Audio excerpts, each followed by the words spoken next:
Russia smashes China's Arctic nuclear-based dreams. The Russian Federation under the leadership of Vladimir Putin has been looking at ways to make use of melting ice in the Arctic, and by doing so, it wants to create a trade route totally dominated by Russia. Now, Russia's top admirals are apparently considering forming a totally new branch of the Navy to focus on the battle in the icy Arctic, where diminishing sea ice has provided merchant ships with unparalleled chances. The subject of establishing the Russian Arctic Fleet as a new structure is being looked into, a source told Moscow's TASS on Thursday.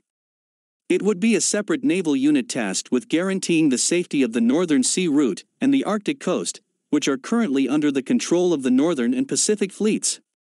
This development has literally shattered China's dreams of building an Arctic nuclear base. The new detachment, according to the anonymous official, will be able to focus on the increasingly tense region, freeing up other forces to focus on their combat missions. It would be made up of ships transferred from other locations at first, but in the future, it would be supplemented with ships and unique equipment for Arctic performance. In recent years, China has expanded its considerable influence over regions that Russia considers to be its spheres of influence. This, along with the many accounts of technological theft accusations and military buildup along the Russian Far East, has increased tensions in the partnerships. While things had soured enough already, the outbreak of the Chinese virus didn't bode well for the relations.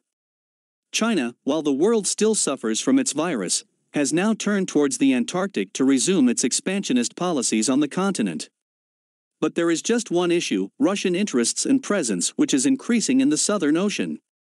Russia's attempt to reduce China's influence in the Arctic region. Russia does not like foreign powers interfering with its domestic issues, and neither does it like them intruding into its neighborhood. Take for instance Central Asia, Eastern Europe, and the Arctic. These are all regions that Russia views as its exclusive spheres of influence, and as such, expects other world powers to maintain a safe distance from them. However, there are certain privileged countries that have access to Russian exclusive spheres of influence. They are allowed to invest in and set up interests in these regions. India and Japan are among these privileged countries.